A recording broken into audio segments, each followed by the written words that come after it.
Michael, you have such a great and super important series about self actualization.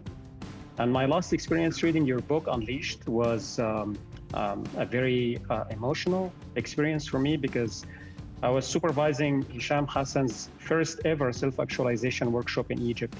And the role model that he used as an example of a self actualized person was one of my dear friends, Sonia Moser. Um, so may Hisham rest in peace. So, anyway, in the book Unleashed, you answer these legit questions and you wonder. Everybody talks about self actualization, yet most people are not self actualizers. Most people play it safe, seeking comfort. They avoid risks. Yet within all of us, there is both the possibility and a fascination about unleashing our potentials. Why? Because we are made to actualize our best and become all that we can be. That's the vision of self actualization. So, tell us about this great series and why people check it out and read it. And tell us about this book in particular, Unleashed. So, self actualization is a psychology. It's the psychology of coaching, it's the psychology of well being, and it's actually the psychology of a fully functioning person. So, in writing the 5 or 6 books on self actualization, it is beyond therapy to a person who is well functioning and who is actualizing their highest meanings into their best performances. And we all have that drive to strive to be the very best we can be. And so that's what the psychology is about. Okay. And why it is a lengthy workshop? So what we've done over the years, we started with just a 1 3-day workshop on unleashing and the principles of unleashing. We then went to 3 days of vitality. How do you get energy and vitality? We then went to applying that to leadership, unleashing leadership. We now have 6 or 7, maybe even 8 modules to the whole self-actualization series. And each of those are 3-day trainings in some aspects of self-actualization. Mm-hmm. Okay. It's very important also, I think, for the participant to experience a lengthy workshop working on themselves to become self-actualizers. It's not an easy job for someone just enters the room and attend a couple of hours and then goes home, things that now they are self-actualized. There's a lot of work to be done. Okay. Exactly. So tell me, Michael, what are you doing in this pandemic time? Do you actually believe there is a pandemic? Well, there is certainly a fear pandemic that the media and the governments have perpetuated, probably much more so than what's required. But with the lockdown of the world, so that flights around the world have just, for a year, it was just almost nothing. It certainly has occurred, and we've been locked down here in our home here in Colorado for the last 2 years. In that time, I've just been researching and writing and producing more materials and doing some interviews like this from time to time. Also 100% researching and writing, no readings, no watching movies, nothing like that? Well, when I write, I read.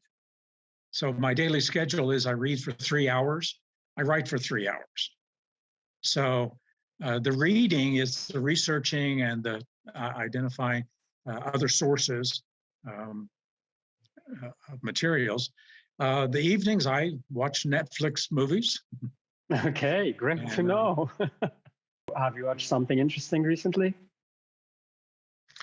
Oh, most of it is entertainment value. Okay. So it's fun, science fiction, imaginary things, or feel-good movies, or Well, it's really whatever. great to know that Michael keeps himself entertained. Okay, so tell me how many pull-ups you do every day before breakfast? 1,000, or No. maybe during breakfast? My habit is to wake up and do 300 crunches every morning. So I've continued that from 2005, and just as a way to keeping healthy. Okay, amazing. Next time we meet, we do them together, and whoever collapses first pays the winner. Um, let's say purchase the winner their next 5 years of book purchases. How about that? 2003, 2004, 5, 6, 7, 8. I don't feel anything. Okay. Okay. So, when was the last time you spoke for 5 minutes without mentioning the word meta? Yeah, that probably has never happened. So from that, what is really the story of meta? Well, the word meta, above and beyond, refers to the ability to step back and gain perspective of whatever you're talking about. And NLP started as a meta discipline because they asked a meta question. They looked at three different world-class experts, Virginia Satir, Milton Erickson, and Fritz Perls, and they said, how are they doing what they're doing? They knew what they were doing. They knew one was doing Gestalt, one was doing family systems, one was doing medical hypnosis. They knew the what, but how is it working? And that's a meta question. And the answer to that question created the meta model. It's the way they're using language and the way that they're challenging the language. That's the how. And while each of those three were doing very different things, there was a commonality among them. And it was the meta model. Okay, Michael. So I would like to ask you this question. This question comes at a very crucial time as well, where a lot of coaches would be on TV and then they go unprepared talking about coaching. And when are they faced with simple questions like definitions of things that supposedly they are doing professionally? Okay, so someone would ask them, so what is coaching? And they start to talk, and then the TV host would stop them and ask about something they just said, and they just couldn't continue. So I would like to ask you, what is coaching and how people can really define it as easy as possible so everyday people can just understand what coaches are all about. So the design of coaching is that a person will unleash their potentials and be the best version of them.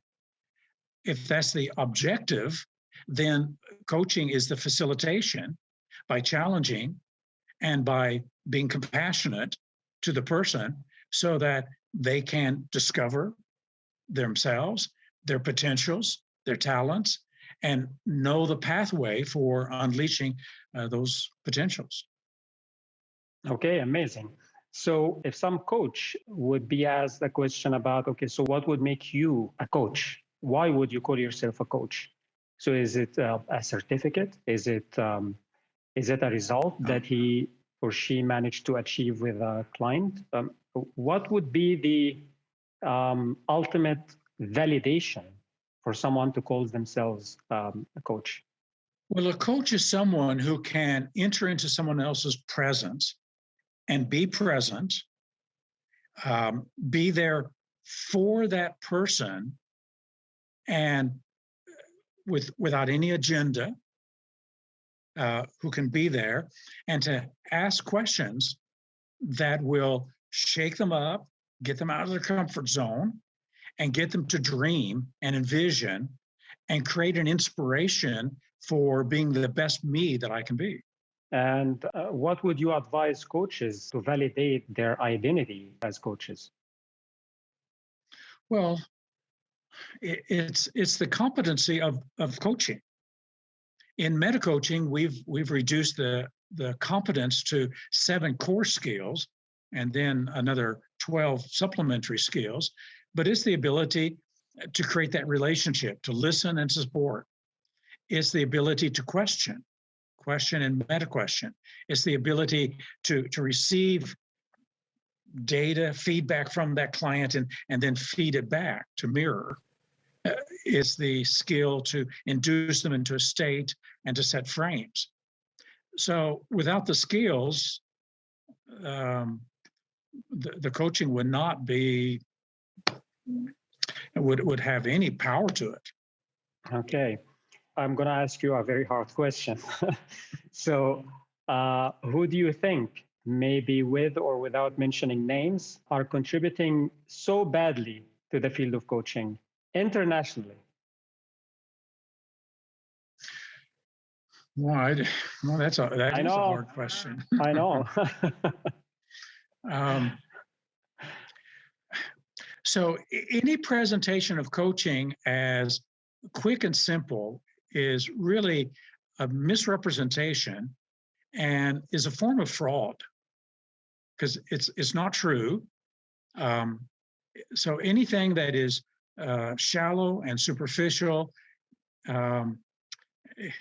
is going to be untrue to unleashing potential.